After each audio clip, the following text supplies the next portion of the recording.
Shalom umat Allah yang diberkati Tuhan, dimanapun Anda berada. Saya percaya kebaikan, kemurahan, kasih sayang Tuhan selalu bersama dan tidak pernah meninggalkan kita anak-anaknya. Kembali bersama dengan saya, Pendeta Dr. Hanas DTH, dalam program Rem Ministry. Kita akan mendengarkan firman Allah yang sejuk, yang membuat kita semakin bertumbuh, berakar, dan berbuah dalam Kristus Yesus Tuhan kita. Kita perlu menyadari bersama-sama bahwa waktu-waktu yang Tuhan lewati adalah merupakan anugerah khusus bagi kita sebagai umatnya. Itu sebabnya kita harus menggunakannya dengan sebaik mungkin di dalam kehidupan kita. Pada saat ini saya akan menyampaikan khotbah The Best Time, waktu terbaik, dalam 6 seri. Mari kita lihat firman Tuhan di dalam Pengkhotbah 3 ayat 1. Firman Tuhan berkata, untuk segala sesuatu ada masanya, untuk apapun di bawah langit ada waktunya. Teks tersebut menjadi nats utama dari 6 khotbah seri yang akan saya sampaikan dalam kesempatan ini. Nah, pada saat ini kita akan melihat seri yang pertama, The Best Time, waktu terbaik untuk seri yang pertama. Apakah saudara memiliki tempat khusus untuk mencari wajah Tuhan? Apakah saudara menyisihkan waktu berada di tempat khusus tersebut untuk mencari Tuhan dengan segenap hati, dengan sungguh-sungguh? Sudahkah kita memprioritaskan doa di dalam kehidupan kita? Waktu kita bangun, tidak ada aktivitas yang kita lakukan kecuali kita berdoa, quiet time. Setelah itu kita melakukan berbagai aktivitas selanjutnya. Ketika kita berdoa, apakah kita ingat wajah Tuhan? Kita ingat kasih Tuhan, kita ingat kebaikan Tuhan? Mungkinkah saudara telah mencari wajah Tuhan saat melakukan pekerjaan pelayanan atau pekerjaan di gereja? Namun perlu dipahami bahwa dalam banyak hal sebenarnya orang-orang tertentu telah kehilangan kesempatan terbaik untuk mencari wajah Tuhan secara pribadi. Artinya melakukan hubungan yang dekat dengan Allah. Kita cenderung berpikir di dalam kehidupan ini pekerjaan baik adalah merupakan hal yang utama yang harus kita selesaikan di tempat kerja. Tetapi kita tidak menyadari bahwa ada pekerjaan yang terbaik yang harus kita lakukan dari segala sesuatunya kalau kita melihat di dalam hidup ini adalah mencari wajah Tuhan. Ataupun duduk di kaki Tuhan, bersekutu dengan Tuhan. Umat Allah yang diberkati Tuhan, di seri yang pertama ini saya ingin menyampaikan tentang waktu terbaik untuk Tuhan. Waktu terbaik untuk Tuhan ini berbicara tentang bagaimana setiap orang percaya melakukan keintiman atau bersekutu dengan Allah, merasakan Tuhan ada di dalam hidupnya, bukan hanya waktu-waktu tertentu, tetapi minimal setiap pagi dia menghadap Allah, berjumpa Allah secara pribadi. Waktu terbaik untuk Tuhan, yang pertama, bersekutu dengan Tuhan merupakan kunci mengalami pertolongan Tuhan. Menarik sekali, Ibrani 4 ayat 16 berkata, sebab itu marilah kita dengan penuh keberanian menghadap tahta kasih karunia, supaya kita menerima rahmat dan menemukan kasih karunia untuk mendapat pertolongan kita pada waktunya. Melalui Ibrani 4 ayat 13, kita juga melihat, sebab imam besar yang kita punya bukanlah imam besar yang tidak dapat turut merasakan kelemahan-kelemahan kita. Sebaliknya sama dengan kita, ia telah dicobai, hanya tidak berbuat dosa. Maka ada himbauan dalam ayat 16, yakni menghampiri tahta kasih karunia. Karena dosa kita awalnya menyebabkan kita tidak dapat bersekutu dengan Allah. Kita bersembunyi dari hadirat Allah. Tetapi Kristus yang penuh kasih itu membuat kita penuh keberanian untuk bersekutu dengan Dia. Menarik sekali. Umat Allah yang diberkati Tuhan, perhatikan baik-baik. istilah proserkomai itu dipakai untuk pertama kali dalam surat Ibrani untuk mengajak setiap orang percaya menghampiri Tuhan. Nah, hal ini tentu memperkuat keyakinan kita di dalam Tuhan, di dalam Kristus, betapa pentingnya menghampiri atau bersekutu dengan Allah. Kita wajib teguh berpegang pada pengakuan iman kita di dalam Kristus. Jangan menyangkal Kristus, jangan malu untuk Kristus di hadapan manusia. Mari teguh berpegang pada pengharapan di dalam iman, di dalam ajaran Alkitab yang mencerahkan hati kita, yang membuat kita semakin strong, mengiring Tuhan. Kita sebagai orang percaya tidak bisa memulai dengan baik di dalam iman kepada Kristus, hanya sampai itu saja, tetapi tidak bertahan untuk selama-lamanya. Jadi sesuatu yang baik, kita menerima Tuhan sebagai juru selamat, itu adalah merupakan awal dari perjalanan iman Kristen, di mana keyakinan itu harus dipertahankan. Nah, keyakinan itu kan menjadi semakin kuat bila kita ada intimacy atau persekutuan dengan Allah. Siapapun yang bertahan sampai pada akhirnya pasti akan diselamatkan. Dan tidak ada orang yang akan memperoleh keselamatan di dalam Kristus bila dia tidak bertahan sampai pada akhirnya, sampai pada menghembuskan napas yang terakhir. Nah, keyakinan ini akan semakin kuat pengiringan kita kepada Allah bila kita memiliki persekutuan yang intim dengan Tuhan. Karena keutamaan imam besar kita yaitu Kristus, maka kita harus terdorong untuk menghampiri tahta kasih karunia dengan penuh keberanian. Jadi pengorbanan Kristus di atas kayu salib itu menjadi pintu lebar yang membuat kita harus memiliki semangat kemauan mengambil waktu khusus untuk bersekutu dengan Allah. Sebab kita tidak perlu lagi imam-imam yang lain kecuali imam besar, yaitu Kristus yang telah mati di atas kayu salib, yang membuat kita bisa bersekutu dengan Allah senantiasa. Nah, maksud dari kepentingan tahta kasih karunia ini supaya kita menerima rahmat, dikatakan begitu, dan menemukan kasih karunia untuk mendapatkan pertolongan kita pada waktunya. Nah, rahmat dan kasih karunia adalah hal yang kita butuhkan di dalam kehidupan kita. Rahmat untuk dapat pengampunan dari Allah, mendapatkan kasih dari Allah yang memurnikan jiwa kita di dalam pengiringan kita untuk melayani Tuhan. Menarik sekali, persekutuan kita dengan Tuhan atau datang kepada Allah ini akan menjadikan kita mengalami kelegaan atau menikmati pertolongan Tuhan. Matius 11 ayat 28 memberikan penguatan. Marilah kepadaku semua yang letih, lesu, dan berbeban berat, aku akan memberikan kelegaan kepadamu. Pikulah kuk yang kupasang dan belajarlah padaku, karena aku lemah lembut dan rendah hati, dan jiwamu akan mendapat ketenangan. Sebab kuk yang kupasang itu enak dan bebanku pun ringan. Jadi umat Allah ini berkati Tuhan Yesus Kristus, penting sekali bagi orang percaya memperhatikan waktu yang terbaik untuk Tuhan. Pertama itu, bersekutu dengan Tuhan merupakan kunci mengalami pertolongan Tuhan. Jadi orang yang paham menggunakan waktu yang terbaik untuk Tuhan, dia pasti bersekutu dengan Tuhan.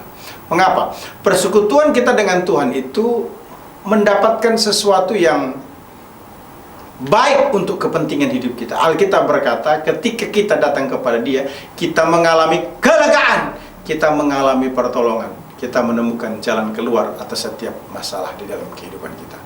Yang kedua, bersekutu dengan Tuhan itu merupakan kunci untuk mengalami kemuliaannya. Karena 1 Petrus 5 ayat yang ke-6 berkata, karena itu rendahkanlah dirimu di bawah tangan Tuhan yang kuat, supaya kamu ditinggikan pada waktunya. Menarik sekali. Semua gembala diminta agar merendahkan diri, dan dengan demikian berarti mengharapkan kasih karunia Allah. Itu tekanan utama yang disampaikan dari 1 Petrus 5 ayat yang ke-6. Nah, orang-orang yang rendah hatilah yang dapat hidup tenang dengan menyerahkan segala kekhawatiran kepada Allah, sebab Dia akan memelihara kita. Setiap orang percaya harus merendahkan diri seorang terhadap yang lain, hingga bersedia menerima teguran dan nasihat satu terhadap yang lainnya, siap untuk tolong-menolong, saling menanggung beban satu sama lain, saling meringankan, dan melaksanakan seluruh kewajiban yang mengikat persahabatan atau pertemanan di dalam Kristus Yesus Tuhan. Nah, saat Allah memberi kasih karunia untuk merendahkan hati kita, Dia juga yang akan memberikan banyak kasih karunia ataupun hikmat, kekudusan di dalam kehidupan kita. Nah, oleh karena itu Paulus menambahkan, karena itu rendahkanlah dirimu di bawah tangan Tuhan yang kuat, supaya kamu ditinggikan pada waktunya. 1 Petrus 5 ayat 6. Ketika kita merendahkan diri di bawah tangan Tuhan yang kuat, maka Tuhan akan meninggikan, maka Tuhan akan memuliakan pada waktunya. Karena Allah itu menentang orang-orang yang congkak. Itu sebabnya Allah tidak menginginkan orang yang tinggi hati. Allah mencari orang yang rendah hati. Nah, Allah mengasihi orang yang rendah hati. Itu sebabnya dikatakan rendahkanlah dirimu. Bukan terhadap satu sama lain saja, tetapi yang terutama adalah di hadapan Allah yang maha besar, yang menghakimi yang akan datang, yang dimulai dari orang percaya sebagai sasaran utama penghakiman itu. Maka setiap orang perlu merendahkan diri di hadapan Allah, maka Allah berjanji akan memuliakan orang tersebut. Bersekutu dengan Tuhan, saudara-saudara, atau berdoa kepada Allah itu akan dijawab, akan dimuliakan dengan cara Allah memberitahukan hal-hal yang besar untuk kehidupan kita. Nah, itu sebabnya Yeremia 33 ayat 3 berkata, "Berserulah kepadaku, maka aku akan menjawab engkau dan akan memberitahukan kepadamu hal-hal yang besar dan yang tidak terpahami, yakni hal-hal yang tidak kau ketahui."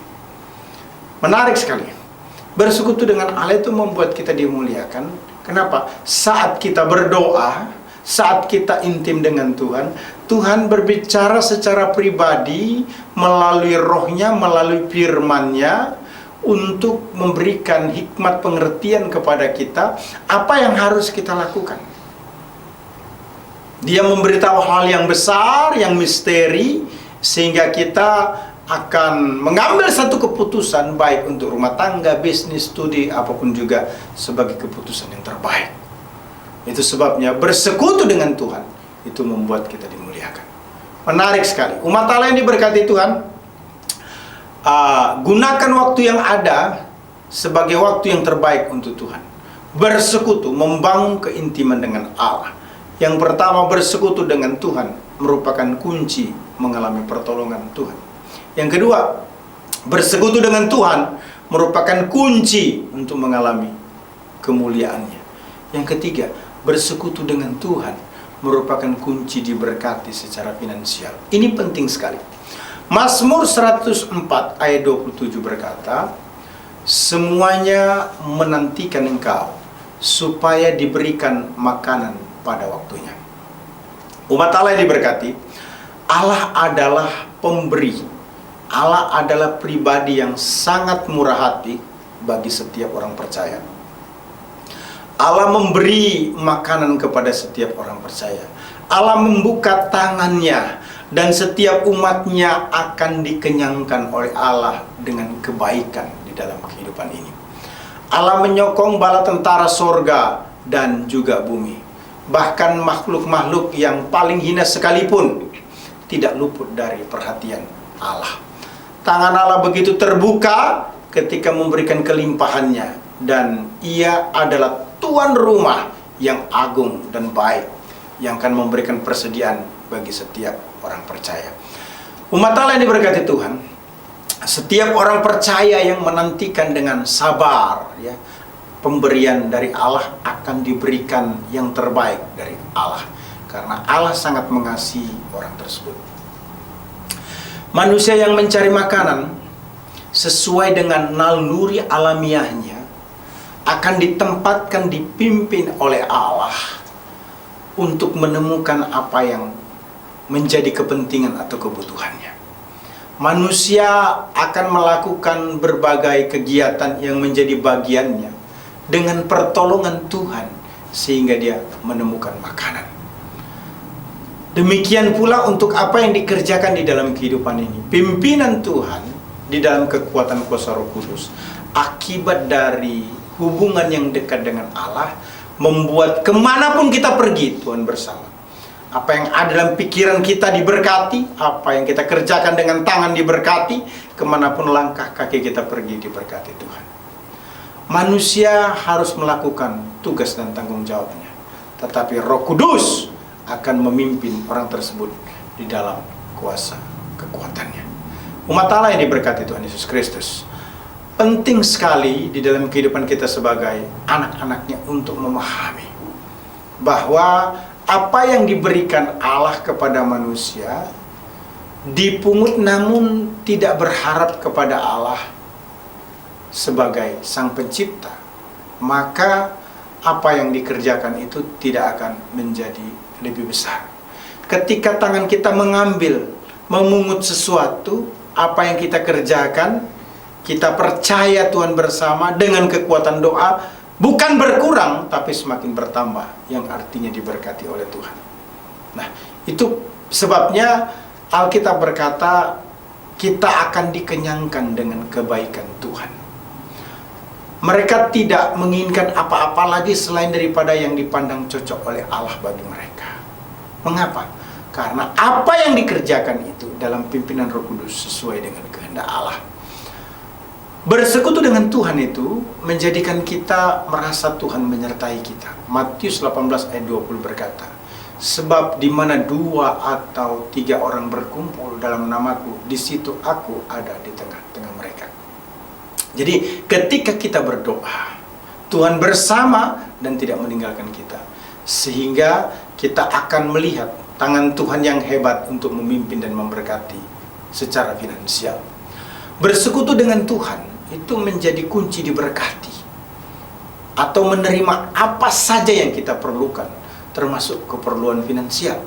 Sebab Matius 21 ayat 22 berkata, dan apa saja yang kamu minta, apa saja yang kamu minta, dalam doa dengan permohonan, dengan penuh kepercayaan, kamu akan menerimanya.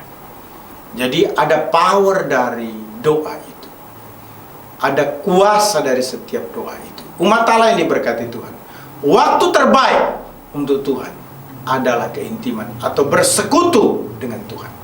Keintiman bersekutu dengan Tuhan itu merupakan kunci mengalami pertolongan Tuhan. Bersekutu dengan Tuhan merupakan kunci mengalami kemuliaannya.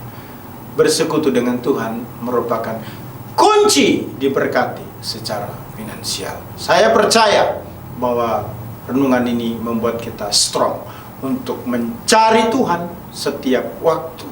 Tidak hanya pada waktu kita susah, tetapi kita memberikan waktu khusus, kita memprogram diri kita pada waktu yang kita siapkan setiap hari datang bersekutu dengan Allah, baik secara pribadi ataupun bersama-sama dengan keluarga. Ingat, waktu terbaik untuk Tuhan adalah intim dengan dirinya. Haleluya, Tuhan Yesus memberkati. Immanuel. Amin. Kau tetap selamanya